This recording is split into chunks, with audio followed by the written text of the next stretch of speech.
So this is what the student sees. So it's very simple. They just click on their name once you get the account all set up. And they have some different options if they want to go to the level up to work on books that are their level, or they can go to the reading room where they have access to all the different levels. However, the teacher can limit that as well. They earn stars for completing books, so then they can use their stars to create a robot, which really helps motivate them. This is what it looks like from the student point of view. So with each book, they have to listen to the book, they have to try reading it themselves, and then they also have a quiz to take for comprehension. Sometimes they also have the option to record themselves reading the book. This one is a video of a teacher just showing the basics of how to use Raz Kids. It's a little bit overwhelming sometimes for educators that don't know anything about it, so I like videos to walk you through that.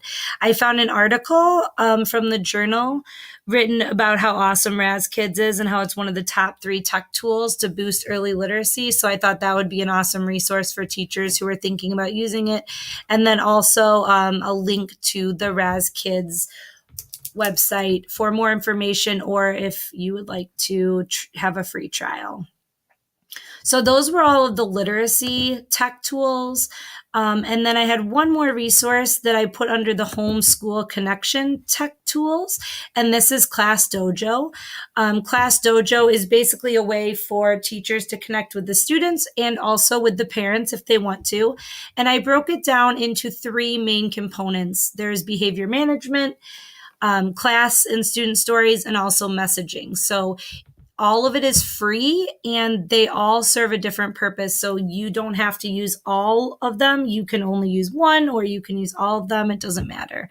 The most common one is the behavior management. So you set up your class and you add in your students.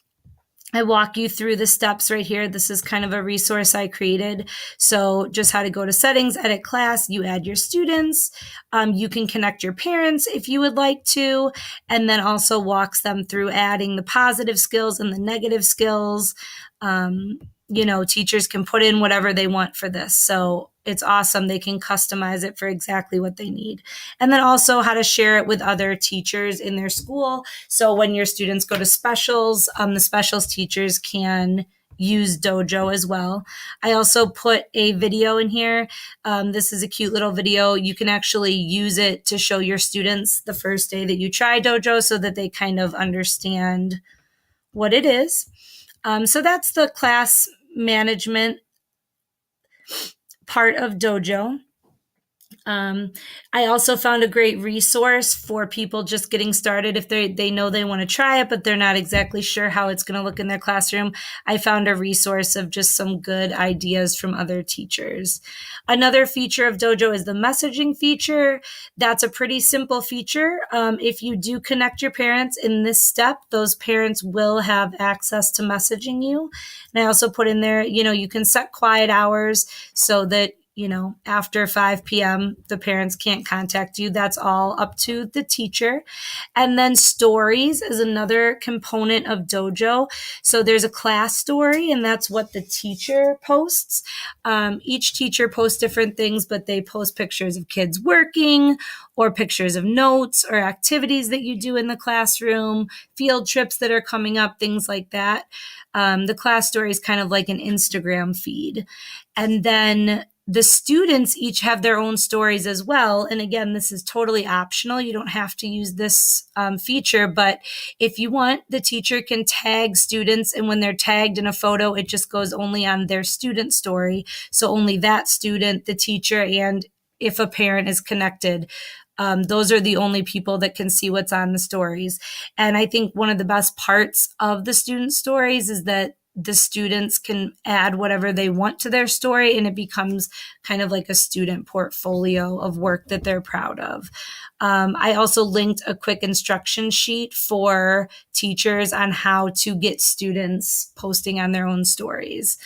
Dojo also has so many really great videos that teach about positive behaviors in the classroom. Growth mindset is one of the big ones right now. So this was just a sample video that Dojo offers that I put in here. I also found an article about how Class Dojo has become one of the most popular classroom apps because it was really created by teachers for teachers. So I thought this would be a powerful article for people who were interested in checking it out. And then also just a link down here to the Class Dojo site.